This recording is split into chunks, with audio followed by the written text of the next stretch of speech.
Welcome to the Here We Go podcast, where we're all about nourishing. Cut. Let's just go. Start again. Okay. Welcome back, Jeff. Thank you.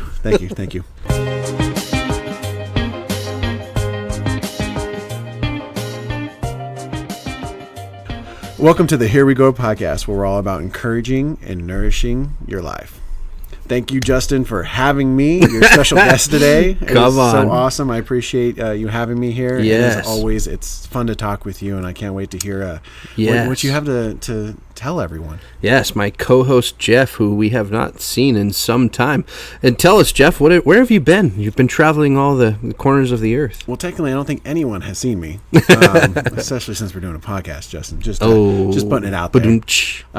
But yeah, so I've been not around, so I haven't been able to record. I've been traveling the United States, seeing not the greatest parts of the United States, but the ones that need to be seen. Right. Yeah. So yeah. doing some work here and there and around, just working like crazy. So unfortunately, life kind of takes over, and so I haven't been able to be part of this. But as I do get to, I'm always excited, always happy to be able to Yes. hopefully bring something to the table. Yes. So used to you bringing stuff to the table, eating all the food you're given. So come on. I just try to bring dessert every once in a while. There you go. Come on, somebody. Well, Jeff, with your travel time, tell us what was your favorite place that you went to and why? Well, Justin, I don't really have a favorite place that I went to. It all kind of relatively was the same. I wish that there was something cool I could say that I did, but really it was just going and working. I was in recently Fremont.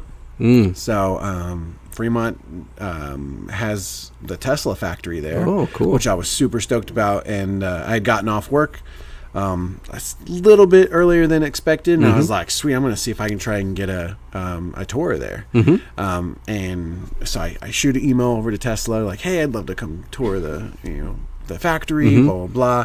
And they were super cool. They got back to me like super fast, like, hey, yeah, you would like to see a tour, like, what's your VIN number of your Tesla you bought? And I'm like, well, I'm kind of poor, so I don't really, have a Tesla. So they're like, oh, yeah, you have to have a Tesla to be able to do one of the tours. I'm like, that's a sad day. Right. I'm like, I just want to look at how you guys make them. Right. So I was a little bummed about that. But other than that, there's like some other things around. But really, I was working most of the time. I did actually, guy that I was working with, his name's John, super cool guy. He's like 72. Okay. He's a old electrician. He just knows his stuff, and so he's kind of... How does he feel about you calling him old? I think he understands. I'm sorry, John. I think he gets it. 72 is like the new 27. He's pretty awesome, though. He comes with like a bandana on and everything. Like, oh, sweet. Yeah, he's just jacked and ready to go. That's a cool dude. Hook him up with my grandma. Just Justin being Cupid. My grandma's visiting, by the way, so that we've been having her hang out for the last couple of weeks, and she's everywhere, man. And she wants to go ride on my motorcycle. She went down the. She rode on your motorcycle. She hasn't yet. She wants to. Okay. And but she went down the water slide with Noah. Like she's just and she's right there in her 76, I believe. And so yeah, pretty just active killing grandma. it. Yeah, she's pretty amazing. Side note for you, I found out this Sunday. Was it this Sunday? Yeah, it was this Sunday. I got to sit up front. Was it this Sunday? No. Sunday before. Ago. Yeah. I got to sit up front, which is kind of unusual for me. Normally I'm in the back doing back stuff. So I got to sit up front. I was sitting with a couple in our congregation. Then your grandma was actually sitting right next to me. Right there, yeah.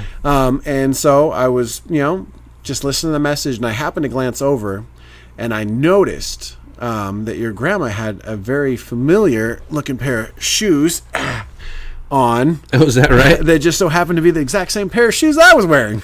Wow, dude. Yeah. So should you admit that on live radio? I know, right? You were wearing the same shoes as my grandma. Shocked. I was pretty shocked myself. That's amazing. like, I'm wearing grandma. Where did you get those clogs anyway? So those were a Father's Day gift. I got grandma shoes for a Father's Day. Yes, well done, kids. Yeah, well done. It was super awesome. World's greatest grandma. Thank you, Jeff. Yeah.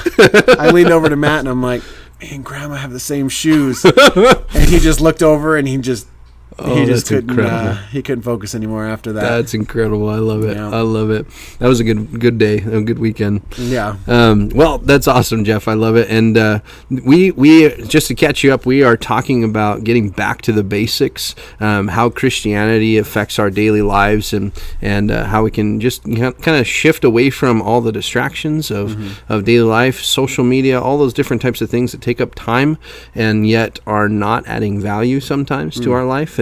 And so what are some things that you would say that maybe as Christians, as a man, as a father, a husband, what are some things that you do personally where you can get back to the basics, spending time with Jesus, having him speak to you, being able to have the time to listen, all those kinds of things? So it's actually kind of funny. Like it makes me think, like when you say back to the basics, it just reminds me like Back to the Future. Oh yes. And really it applies in this situation completely. Like 88 miles an hour. Going back, you have to go exactly 88, no more, no less. Great Scott. So like really, our future is determined by those basics. And so going back to those basics and focusing on them and reevaluating and going, because sometimes it can feel tedious, like, I've read the Bible X amount of times, like, I really got to read it again. Right. It's like you get something new out of it every time. Back and to you the learn future. something new, and so you are on this path to what God has planned for you and God's future for you. And a lot of times that takes a step back, takes a minute to really refocus. That's good. And for me, I'm fortunate enough that I drive a lot. There you go. So I just get tons of time in the car where I get to process. Also going 88 miles an hour. Pray. Exactly. 80. I really try to go back to the future. It just never seems happens. to happen. And most of the time, it's If any of our listeners have a DeLorean that they would like to donate to Jeff, he would very much appreciate that. it has to have a flux It's for capacitor. scientific purposes. Flux capacitor must Indeed. be included. Indeed. I couldn't help it. All I can hear that whole time was Doc Brown and him saying, "Oh God, they found me. I don't know how, but they found me. Run for it, Marty!" So that's all I could hear the whole time. So anyway, thank you for sharing that Back to the Future stuff and getting me completely off track. Yeah, it's super awesome to know that as I'm talking about stuff, you're just movie quoting in your head. It's just happening. It's just going. I can't stop it. It's just rewinding over and over again. Back to the Future again. Yeah. Anyway, so no, that's awesome, and you threw at a good point there with. We always kind of got to get back to the basics, back to the future, back to what God's called us to do. And it's so easy in today's culture to get distracted. And there's so many different types of distractions, and not all of them are bad. There's a lot of great things that end up being distractions from what God has called you to. I remember listening to a preacher one time, and he was talking about how he'd gotten into the hobby of having horses. And his church was starting not to grow, and he couldn't figure out why, and he had started spending all these time with his horses, breaking the horses, teaching them to be able to ride the horses and do all these things, and he's sitting there brushing his horse, and he asks God, he's like, "God, what's going on? I feel like when I preach, the words just fall right out of my mouth and right onto the floor, don't even make it past the pulpit." And he felt like God said, "You're brushing it. You're brushing it. You're brushing the problem. The problem is the good things. You're spending too much time doing the good things that you're not actually focusing on the great things that he has for you." And Jeff, what do you think? What are some things in our daily life where we've allowed hobbies, things that would hold us back from maybe the great things that God has called us to? Well, I think one of the things that probably hold us back is when you have two people talking in like a podcast, and then Justin starts going down a road that sounds really awesome, and then he tries to cut to Jeff to give a question.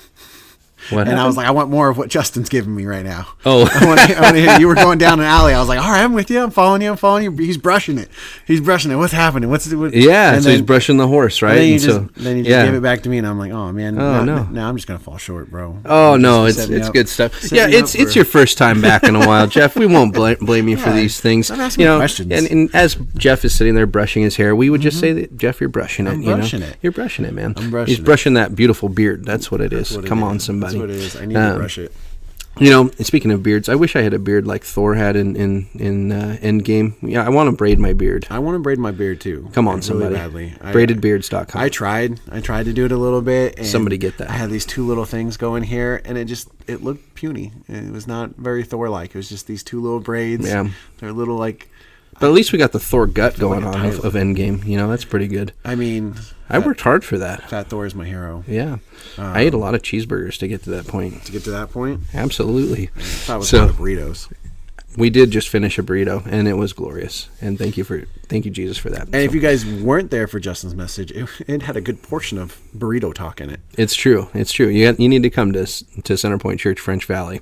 There's all kinds. You never know what's going to happen, and we don't record it live so that you have to actually come and hear it. Exactly. So it's good. You have to hear it to believe it. That's the truth, right? And that way, it's not incriminating for the future, unlike this podcast. Yeah. But anyway.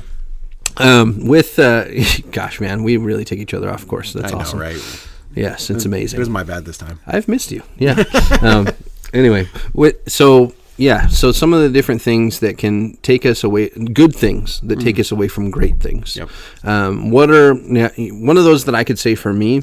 I love the game of hockey, and I can definitely enjoy that. I can get absorbed in it.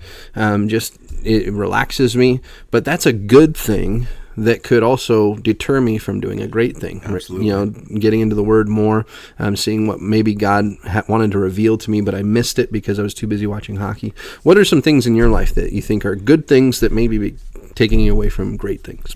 Dude, that's so good, man. And we all definitely have those things in our lives, you know, and a lot of us, it's work. You know, it's a good thing. Mm-hmm. We should be working. We should be doing it. But it can definitely take us away from the great things of God. And that often happens. We start focusing on what can I do for work? Well, how can I?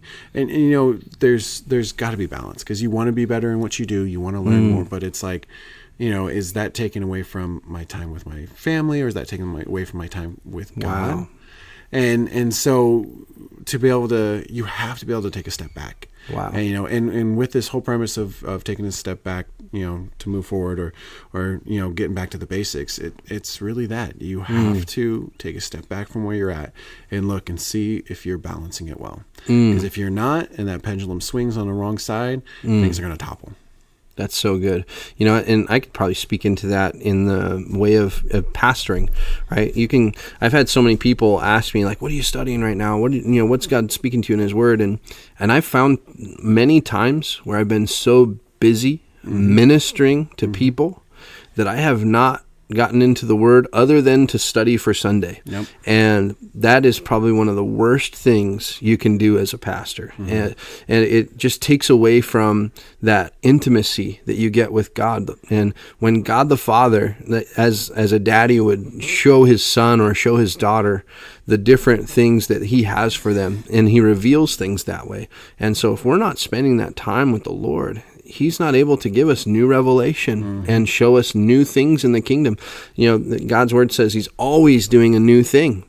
So if He's always doing a new thing, why are we still talking about the same thing we learned 5 years ago, 10 years ago? You know, come on, somebody. That's a good word, man. Oh, yeah. Good word. Oh, yeah.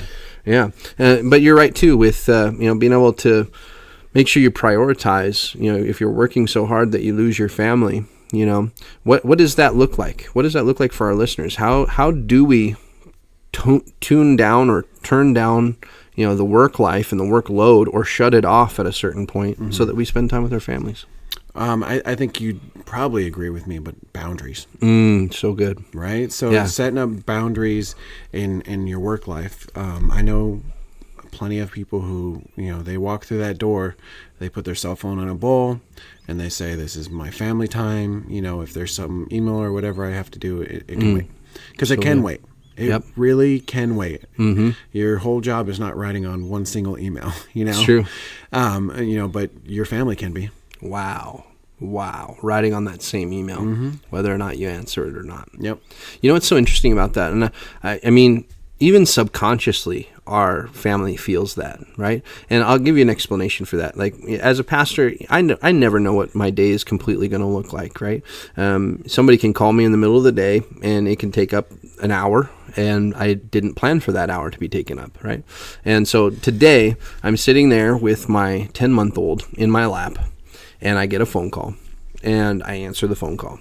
My 10-month-old is just sitting there nice and calm, and I'm sitting there with him, and we're watching my 6-year-old play and doing things, and all of a sudden I answer that phone call, and I swear it was like the whole room became uneasy.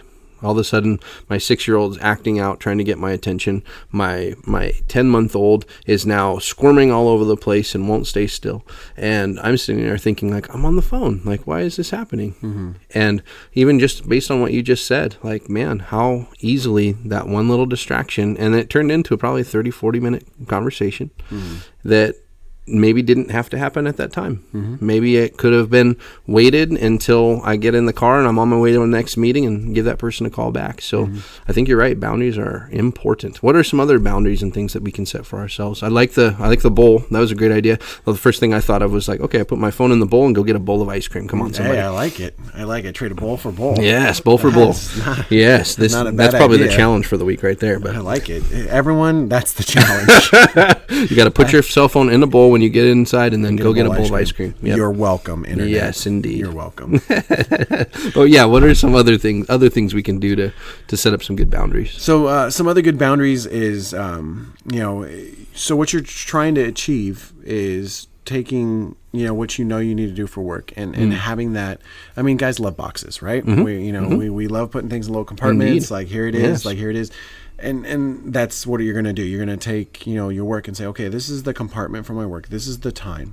And really, if you break down your time and look at it, like if you feel like, oh, I don't really need this. Like, look at your time. Look how much time you're actually spending on your work and how much time you're actually spending with your children, how much time you're, pouring into them, the word or your wife. And really divide it up. Which one's taking the majority? Wow. What's really doing it? And it's just setting up boundaries for yourself and for your family. And your family may not know it, but they need boundaries too. It's good. And so just taking a moment to analyze, you'll be able to see. You'll see, no, this is something that's got to change. The cell phone's got to be off, or, we need to set up a game night. Because obviously, schedule it. Yeah, you can see like, hey, my family is crying out for time with me, but I have to evenly divide it, but we want to do something that's fun. Like, how can I do this? Well, let's have a game night. Simple. Everyone gets together. We all get to see each other, love on each other, play a game, have a good time together. And that fills a bunch of love buckets. Come on. So good. And in multiple ways. And, that's a boundary you set. You say, okay, this is a boundary for my family. This is something that we need. We need the time together, and nothing's going to get beyond that. I'm setting up this wall. It is going to be there. I am sanctifying them, and this is what I'm supposed to do. I love that. And what's interesting too, when you talk about, the enemy's playground is idle hands, right? And we end up finding that we've spent so much time being busy that we're not being productive. And then when we do have downtime, then it becomes that idle time. Right? But if we were to really put things into priority, we would never have idle time. All of a sudden there is something that could be put in there, a date night, a family night, all those different types of things, or getting into the Word, right? And studying further, just a place of worship, just going and sitting in a room and listening to worship music and getting into that spirit with God. And there's just so many different things that you could fill that up with. And maybe, just maybe, we wouldn't have as many issues falling back to our old fleshly selves if we prioritize our time that way, right? Absolutely. So good. Getting back to the basics. And you know what? One of the best parts about that is God is always available. Always available. So when you are, running out of time, or you don't have this or that, he's there. He's always ready. He's always ready to talk to you. Always ready to, listen to what's going on. And, he's awesome like that. And it was actually funny. My son, he had this moment of, we had done something fun. Like I had set something fun up outside, and he just thought it was the greatest thing ever. He was like, oh, that was so much fun. Thank you, Dad. It was the greatest day ever. Right. And so he runs off, he goes upstairs, and he's coming downstairs, and I'm doing something. I don't know what I'm doing. Probably not something as productive or cool, but he comes walking down the stairs, and he's talking to his sister. And he goes, his sister asks him, like, Creed, who are you talking to? And he's like, oh, I was talking to God. I was telling him how great of a day I was having. Wow, come on. And I'm like, that's what I'm talking about. Well done. I'm like, he had a great day, and he's like, you know what, God, I had a great day. And that's all it took. Wow. He didn't have to have this big, long, session to carve out a time for God. He just was like, I had a great day. Thank you so much, God. It was such a great day. Wow. I did this and that. It was so fun. God already knows, but it doesn't matter. God just wants to hear us. He just wants to hear from his children. And it was like, that was just like, to me, it was like, yes. I'm like, that's what I'm talking about. Like, that's huge. Like just having that conversation. And it was funny to his sister too, because she's like, oh, okay. Yeah, that makes sense. Like, yeah, it totally makes sense. Right. And, and so it was just cool. And I was like, it just reminded me from that right there. They're like, I don't need to carve out time, to be able to talk to God or have that time with him or grow my relationship with him. He's accessible 24/7, 7 days a week. Always there for me. I can just, God, this is what's going on. This is what's happening in my life. Things are going good. Things are going bad. What should I do? So good. And in taking that moment too, also just to be in silence to listen. Wow. We can get so caught up in just talking at God, we don't take the time to listen, right? Right. Yeah. And that's something that we often do. Back to the basics. Often. Come on. That is a basic, man. That is a basic. Yeah. Listen as much as you speak, if not more. Dude, I have to tell you, man, my kids have just been showing me up left and right. Come on. Left and right, dude. Come on. They amaze me and just show me. They really help me to see where I fall short and where I've let the world kind of, sneak in and say, this is how you're supposed to act or how you're supposed to be. Wow. We went and hung out with a couple this last weekend, and they're not necessarily, Christians. They don't really, go to a church. I mean, they would loosely say if they were, probably wouldn't even say they were, honestly. And, awesome people. And so we're hanging out with them, and their oldest girl was outside playing with all the kids, and she was trying to do some cool trick on their little backyard swing thing, and so she fell off. She landed on her back. She got the wind knocked out of her. Yeah. She was crying, and my son, without even missing a beat, saw what happened, ran over and was like, "Can I pray for you, please? Can I pray for you?" Not even, and the mom was like, "Oh my gosh, wow, that's so sweet. I can't believe that's his first reaction." Yeah, just that's his just so go to, and that's not even the first time, man. We the weekend before, we were at the water park. Kid goes down the slide wrong, hits his head a little bit. Kid's coming out of the water. Lifeguards are kind of talking to him "Are you okay?" And he's like, "Yeah." He just goes, runs and jumps in the pool and takes off. And Creed comes flying down the slide after him, runs to the side and goes, "Dad, where'd the kid go?" I'm like, "Dude, he jumped in the water." He's like, "I was gonna pray for him." And I'm like, man. I'm like, "Dude." I'm like, you make me look bad as a Christian, okay? Can we? Thank you, kids. Come on. And it really, every time that it's happened, I'm super thankful for it, but at the same time, I'm kind of gut punched. That is not my first reaction. It is not my, somebody gets hurt. It's not my first reaction to just want to go oh, let me pray for you. And it's why is it not? What has the world told me that my God isn't good enough, my God isn't big enough to be able to take care of that? He's bigger than all of it. Right. He could easily take care of that. So why am I not petitioning him for that person on their behalf? Amen. Right? Yeah. And it's that mindset I so want to change. I don't want to be, and I'm like, God, how did he learn that? Obviously it wasn't coming from me. Obviously. Thanks, Mom. That's not my first reaction. Patty's the mom. Yeah. So it's I'm I just see over and over again, just, different biblical things, like that. But for me, the most, it's I see why Jesus loved children, and I see what he saw in them, just their innocence, children, and just, that's what we want to attain. Yeah. What I loved about what you just shared too was in that first scenario with Creed, he shared his gratitude with God. Right? And if there's another basic that we can latch onto, it's the attitude of gratitude, right? And I heard it taught one time that your attitude determines your altitude, right? If you have a great attitude, you're going to be flying at greater heights. But if you have a poor attitude, all of a sudden you're going to be hitting the ground and you're wondering why. And And so I love that Creed displayed an attitude of gratitude with God, right? It's like, man, if we can just look at our situation and always come at it from a point of gratitude. And just as even you and I were talking in the car or on the way here, right, as we're discussing things, and it's just like, do we take this attitude of cynicism or do we take this attitude of gratitude? And I always want to lean back towards the attitude of gratitude, because gratitude always just breeds more things to be grateful for, right? But cynicism always breeds more things to be more cynical about. Yeah. And so I'd say that's another great back to the basics type thought would be gratitude, right? Thank you, Creed, again for teaching everyone on the Here We Grow podcast. Absolutely. Come on. He's going to be our next special guest. I know, right? So good. Probably funnier than me. Yeah, we'll have him and Noah just do the show. It'll be awesome. Hilarious. Yeah, right? A couple of 6-year-olds just getting it. That's right. That'll be awesome. That's right. Well, there's some good stuff, and there's so many more things that we can do to simplify, to make things a little bit easier and to just go after it. I don't know about you, but for me, like, the more things there are, the more things I have to juggle, the more challenging life becomes. And it doesn't mean that any one of those things are so overwhelming.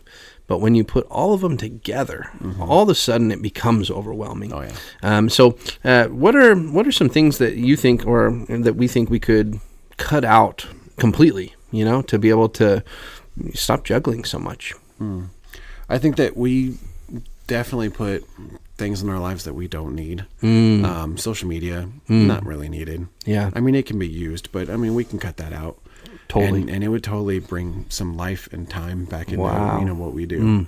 It is not something we need. It does not sustain us. It does not help us, become better us most of the time. Most of the time. That's true.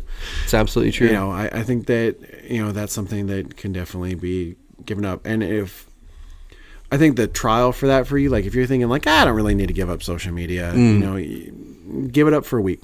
Right. Give it up for a week.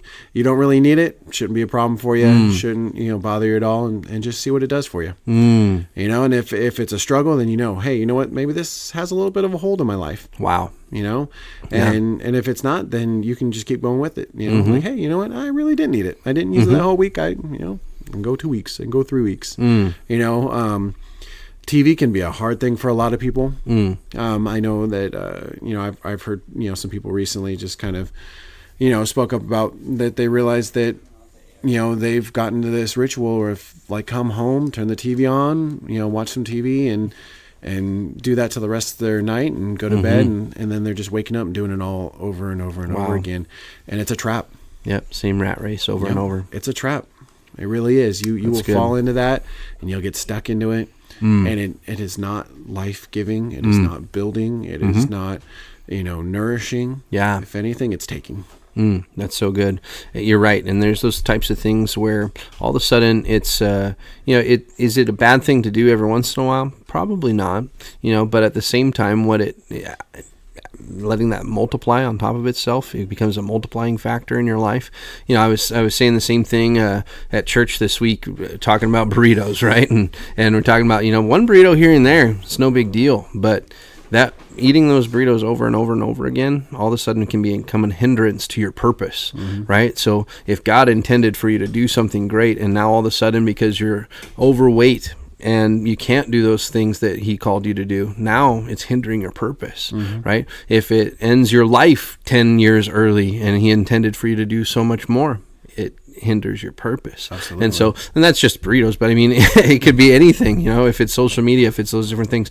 How many times can you get back that hour, 2 hours? If it's an hour a day, that's 7 hours a week, right? That's a whole work day that you've been spending on social media. What could you have done in a 7 hour? Some people are like, oh man, if I had the time to go back to school and get a degree or do this, well, what if you spent 7 hours a week going after that degree? What if you spent 7 hours a week exercising and becoming healthier? There's so many more things we could do. What if we spent 7 hours a week getting into our word and or praying for our kids or praying for our family? I mean, there's so many things that we could have done, which we don't think about when we're just kind of vegging out for a little bit and just trying to get entertained for a little bit. And instead, man, that could have been used for purpose and for that kind of passion. It's really good.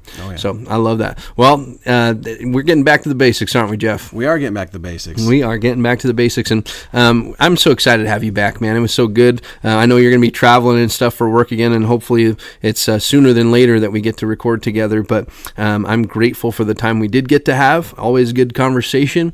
And here at the Here We Grow podcast, we always want to give you a challenge for the week. We were joking about the challenge with the ice cream and those kinds of things, but a good challenge, I think, would be probably to, like Jeff said, see if you can cut out something for a week and see how much control it has over you. See how much power that it has. If it's social media, if it's eating certain things, take a week and try to break those strongholds and see what God can do in it. And let that be your challenge for the week. Here at the Here We Grow podcast, we're all about wanting to see you grow. So please shoot us an email at info@herewegropodcast.com. Feedback at Here We Grow podcast. Here we bro, Sif. Yes. Please, send us some feedback at herewegropodcast.com. We thank you for joining us, and we look forward to next time.